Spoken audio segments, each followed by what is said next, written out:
자, 이번에는 썸네일 만들기 3종 중에서 두 번째 거 만드는 것을 한번 여러분들에게 설명드리겠습니다. 사실 굉장히 쉽고 간단하고요. 미리 다 만들어져 있는 것입니다. 자, 제가 여러분들 포스팅해 보면은 요게 이제 첫 번째 썸네일 만드는 거는 아까 보여드렸고요. 자, 두 번째 썸네일은 요겁니다. 요거는 너무너무 쉽게 간단하게 만들 수가 있습니다. 자, 미리 캔버스로 다시 한번 가보겠습니다. 미리 캔버스 메인에서요, 바로 시작하기를 클릭합니다. 자, 마찬가지로 썸네일은 사이즈 변경 없이 그냥 정사각형으로 만들도록 하겠습니다. 자, 여기에서는 요소를 먼저 클릭해 줍니다. 자, 이 요소들 중에서 여러분들이 조금만 찾아보시면 굉장히 아기자기하게 쓸만한 것들이 많이 있습니다. 자, 도형에 더보기를 클릭합니다. 자, 그럼 이렇게 여러 가지의 도형들이 나오는데요. 원형 동그라미에서 더보기를 클릭하셔도 되고, 아니면 이렇게 세 번째 있는 것을 클릭합니다. 자, 클릭하면은 이렇게 원형 도형이 들어왔고요. 마찬가지로 이렇게 왼쪽 상단부터 스냅 효과로 딱딱하고 자석처럼 붙게끔 만들어 놓고요. 반대쪽 모서리를 클릭 드래그 쭉 내리셔서 완전하게 반대쪽까지 다 붙을 수 있게끔 이렇게 맞춰줍니다. 자, 이렇게 여러분들께서 조금만 관심을 갖고 찾아보시면 썸네일로 만들 수 있을 만한 그렇게 예쁜 틀들이 많이 있습니다. 도형을 한번 클릭해 보겠고요. 보시면은 색상도 변경이 가능합니다. 테두리 색상을 내가 뭐 빨간색으로 하고 싶다, 이런 식으로 다 변경이 가능하고요. 회색으로 하고 싶다 그러면은 이렇게 바꿀 수도 있습니다. 자, 은은한 회색 괜찮네요. 그 다음에 안에 이 점으로 되어져 있는 원형도 마찬가지로 이 색상에서 여러분들이 원하는 색깔로 전부 바꿀 수가 있게 되는 겁니다. 자, 이렇게 색깔은 자유롭게 변경이 가능하고요. 자, 이 상태에서 우리가 다시 빈 화면을 한번 클릭을 해주면은 이렇게 바깥으로 빠져나오게 됩니다. 편집창이. 이번에는 남자 캐릭터를 하나 제가 집어넣으려고 그러는데요. 도형에다가 그냥 한글로 남자라고 치시고요. 여기다가 일러스트를 한번 체크를 해봅니다. 그러면 자, 이렇게 많은 남자 일러스트 이미지들이 많이 나오게 됩니다. 이 중에서 심플하면서 깔끔한 거 하나를 여러분들이 이제 서칭을 하시면 될 것 같고요. 참고로 썸네일은 모바일에서 굉장히 작게 보이기 때문에 이미지가 너무 이렇게 좀 디테일하거나 아니면은 글씨를 너무 많이 쓴다든가 하면은 굉장히 가독성이 또 떨어지고 조잡스러워 보입니다.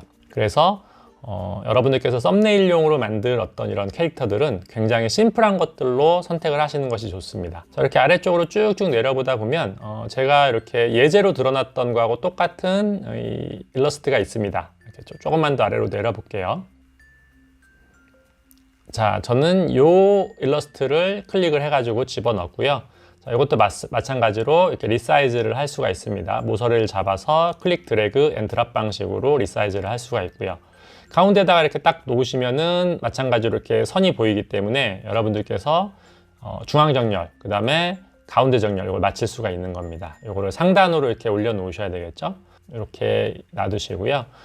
요 남성 요소를 한번 클릭해 본 다음에요. 여기 보시면은 색상이 있죠. 이렇게 옷 색상도 다 바꿀 수 있습니다. 이렇게 테두리 색하고 동일한 색상으로도 바꿀 수가 있고 원하는 대로 이렇게 색상을 다 바꿀 수가 있어요. 이런 식으로 우리가 아기자기한 요소들도 갖출 수가 있기 때문에 여러분들께서 한번 해보시면 좋을 것 같아요.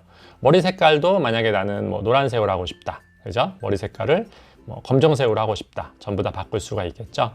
자, 이게 답니다. 그리고 나서 다시 빈 곳을 한번 클릭해 주시고요. 텍스트를 클릭합니다. 텍스트 제목 아무거나 하나 클릭해 주시고요. 자, 여기에다가 블로그 꾸미기 실습 이렇게 한번 텍스트를 적어 보겠습니다. 이렇게 클릭 드래그로 조금 이렇게 사이즈 맞게끔 줄여 주시고요. 그 다음에 모서리를 잡아서 살짝만 늘려 주시면은 크기를 조금 더 키울 수가 있습니다. 그리고 역시 중앙 정렬하는 방법은 정렬, 가운데 정렬 누르시면은 손쉽게 중앙 정렬이 가능하겠습니다. 그 다음에 여러분들께 제가 누누이 말씀드렸는데 이 요소를 클릭한 상태에서 이거를 그대로 복제하는 것은 컨트롤 D를 누르시면 됩니다. 컨트롤 D를 누르시면 이렇게 하나가 복제가 됐고요. 자, 이 부분은 아래로 살짝 내리신 다음에 여기다가 더블 클릭하셔서 썸네일 만들기 이렇게 바꿔보겠습니다. 그리고 이제 하단에 있는 글씨는 저는 좀 두꺼운 거를 씁니다. 그래서 제가 이 미리 캔버스에서 쓸 수 있는 가장 두꺼운 정체는 검문 고딕체가 가장 두껍습니다. 그래서 검은 하면 밑에 나오죠. 마찬가지로 검은 고딕체를 선택을 해 주시고요. 이렇게 바뀐 상태에서 이게 지금 여러분들 만약에 이렇게 사이즈 조절이 안 될 때는요, 이렇게 빈 곳에다가 한번 클릭을 하고 다시 한번 요소를 클릭하면은 이렇게 사이즈가 조절이 가능합니다. 그래서 너무 지금 넓게 잡혀 있는 이 틀을 이렇게 제대로 맞춰 주시고 이 상태에서 모서리를 잡아서 이렇게 최대한 좀 큼지막하게 늘려 주시는 것이 좋습니다. 자, 이렇게 한번 맞춰 볼게요. 그리고 마찬가지로 이것도 정렬, 가운데 정렬을 눌러서 이렇게 센터를 정확히 맞추시면 되겠습니다. 자, 그리고 위에 있는 글씨는 똑같이 검정색으로 하면 좀 밋밋할 수 있기 때문에 저 같은 경우는 이렇게 포인트 색으로 잡혀 있는 거하고 윗글씨는 이제 동일하게 색깔을 맞춥니다. 그래서 요거를 더블 클릭하시고 글자색을 누르신 다음에 상단에 미리 썼던 색들은 이렇게 보여줘요. 요 색을 클릭하셔도 되고, 만약에 이걸 못 찾겠다 싶으시면은 스포이드를 클릭하시고, 스포이드는 이렇게 움직이는 대로 이렇게 비춰지는 쪽의 색을 그대로 따오는 겁니다. 그래서 이렇게 보라색을 클릭하시게 되면, 자, 다시 한번 이 외부 빈 곳을 클릭해 보시면은 이렇게 상단 글씨에 색상이 바뀌어 있는 것을 확인할 수가 있습니다. 너무나도 심플하고 간단하게 만들 수 있는 썸네일이고요. 빠르게 색을 한번 변경을 해본다면은 이렇게 원형 테두리를 눌러서 테두리는 검정색, 그 다음에 안에 점들은 예를 들어서 뭐 주황색, 그 다음에 요 남성 캐릭터를 눌러서 이 옷도 똑같이 주황색, 그리고 글꼴을 눌러서 글꼴도 똑같이 주황색으로 바꾸면은 금방 이렇게 또 색상이 변경되는 것도 확인하실 수가 있습니다. 이렇게 통일감을 부여해 가지고 썸네일을 만드시는 것을 추천드리겠습니다. 다시 미리 캔버스로 가셔서 여기다가 제목은 블로그 썸네일 2라고 적으시고요. 자, 마찬가지로 또 저장을 합니다. 나중에 언제든지 다시 나의 템플릿에서 불러와서 수정해서 쓸 수 있게끔 저장을 하고요. 자, 이게 중요한 거는 이제 완전한 정사각형이 아니라 이건 원형으로 되어 있기 때문에 기왕이면은 다운로드를 이렇게 받으실 때 PNG 옵션 투명한 배경으로 체크를 해주시고 이 PNG 파일로 고해상도 다운로드로 받으시는 것을 추천드립니다.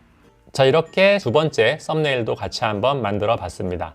자, 그 다음에 세 번째 썸네일은 바로 같이 한번 연달아 보도록 하겠습니다. 다시 이렇게 미리 캔버스 홈으로 오셔가지고 바로 시작하기를 다시 클릭해 주시고요. 자, 세 번째 썸네일은 사진을 먼저 불러오겠습니다. 사진을 클릭하셔서 여기에서 한번 노트북을 검색을 한번 해보겠습니다. 자, 픽사베이에서 한번 검색을 해볼게요. 픽사베이에서 하면은 이렇게 노트북이 나오죠. 자, 이 중에서 한번 아무거나 여러분들이 원하는 것을 픽해 보시면 될 것 같습니다. 저 같은 경우는 그냥 제일 첫 번째 있는 거 한번 해볼까요? 이렇게 클릭하시고요. 자, 마찬가지로 반대쪽을 한쪽으로 이렇게 맞춰 놓으셔야 됩니다.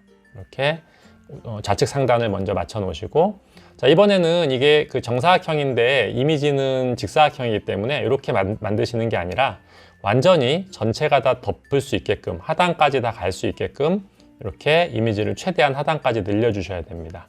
자, 이렇게 하고 좌우로 이게 만약에 넘어가더라도 일단 상하가 꽉 차야 됩니다. 그래서 이미지가 이 정사각형 안에 꽉 찰 수 있게끔 여러분들이 이렇게 맞춰 주시고요. 자, 이렇게 한번 이미지를 가운데다가 맞춰 놓겠습니다. 그 다음에 요소를 다시 클릭합니다. 그리고 이 도형 중에서 이 정사각형 도형을 하나 클릭해서 가지고 옵니다. 마찬가지로 좌측 상단에 먼저 하나 맞춰 주시고 반대쪽 모서리를 쭉 늘리셔가지고 정사각형을 꽉 채워주시면 되겠죠. 자, 이 상태에서 색상을 클릭하셔가지고 검정색으로 바꿔주시고요. 자, 그 다음에 마찬가지입니다. 투명도를 조절을 하셔서 이렇게 뒤에 있는 노트북 배경이 이렇게 좀 흐리게 보이거나 아니면 많이 보이게끔 투명도를 세팅을 해주시면 되겠습니다. 한 70% 정도로 투명도를 한번 조절을 해보는 게 좋을 것 같네요. 노트북이 잘 안 보이도록 투명도를 좀 진하게 해주시고요. 자, 이 상태에서 다시 요소에서 도형을 더보기를 클릭합니다. 더보기를 클릭하시면 자, 이렇게 인포그래픽, 사각형, 원형 이런 식으로 나오거든요. 자, 이 중에서 사각형 네모 도형 더보기를 클릭합니다. 자, 굉장히 많은 사각형의 도형들이 나오는데요. 자, 많이 내려보시다 보면은 이런 형태의 도형이 하나 있습니다. 요거를 클릭하시고요. 그렇죠? 자, 이렇게 클릭하신 상태에서 색상을 이렇게 하얀색으로 바꿔줍니다. 자, 그 다음에는 이거를 그냥 전부 다 채우시면 안 되겠죠. 이번에는 약간 눈대중으로 한 요 정도 놔두시고 반대쪽 모서리도 약간 눈대중으로 요 정도까지만 해두셔도 됩니다. 어차피 정사각형이기 때문에 이거는 맞출 수가 있어요. 그리고 이 상태에서 정렬을 가운데 정렬, 중간 정렬을 해주시면은 딱 가운데 이렇게 맞게끔 들어오게 돼 있습니다. 그렇죠? 이거를 조금 더 여러분들이 키우고 싶다 그러면은 살짝 더 키우신 다음에 가운데 정렬, 중간 정렬 해주시면은 또 정가운데하고 중앙이 딱 맞게 됩니다. 자, 이제 마지막으로 또 똑같습니다. 텍스트 요소를 클릭하셔가지고 상단에다가는 블로그 꾸미기 실습이라고 치고요. 잘 어두워서 안 보이니까 요거를 한번 흰색으로 바꿔보겠습니다. 자, 그리고 요 사이즈를 이렇게 조금 더 나뉘이 늘려보겠습니다. 그리고 정렬 클릭, 가운데 정렬 하시면은 가운데 맞겠죠. 글씨체를 조금 더 키워보겠습니다. 요거는 이제 글씨 위주로만 쓰려고 하는 거기 때문에 해서 가운데 정렬 이렇게 맞춰두시면 될 것 같고요. 마찬가지로 이 요소를 클릭한 상태에서 컨트롤 D를 눌러서 복제를 합니다.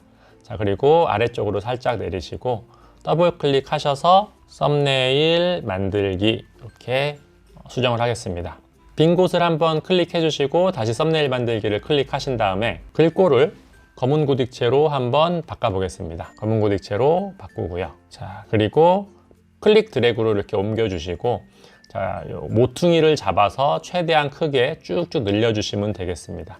어차피 글자가 메인으로 나와야 되는 썸네일이기 때문에 최대한 이렇게 테두리 라인에 맞게끔 이렇게 써주시고요. 자, 위에 것도 조금만 제가 더 키워보겠습니다. 이렇게 살짝 키워주고 정렬, 가운데 정렬 하는 건 어렵지 않습니다. 클릭하시고 정렬, 가운데 정렬. 썸네일도 클릭, 가운데 정렬 하시면 중앙에 다 맞은 거고요. 자, 요 하단 썸네일 클릭하셔가지고 방향키로 이렇게 위로 올리셔가지고 살짝 위쪽으로 붙여주셔도 될 것 같네요. 정말로 이 두 개의 글씨도 완전하게 이 딱 중앙에 정확하게 배열을 하고 싶다 싶으시면은 자, 하나의 요소를 클릭을 해주시고요. 그 다음에 컨트롤을 누른 상태에서 아래 요소도 같이 클릭을 합니다. 그리고 이것을 하나의 그룹으로 그룹화를 시켜주시고 이 상태에서 정렬에 중간 정렬을 하시면은 가운데가 딱 정확하게 맞게 되는 겁니다. 자, 이렇게 썸네일 세 번째 것도 쉽게 만들어집니다. 자, 조금 밋밋한 감이 있다 싶으시면은요, 이렇게 아래 글꼴을 더블 클릭하셔서 영역을 지정해 주신 다음에 글자 색을 이렇게 조금 포인트로 하나 지정을 해 주시는 것도 괜찮을 것 같습니다. 썸네일 만드실 때 중요한 점은 너무 많은 글씨를 담으려고 하지 않으셔야 되고요.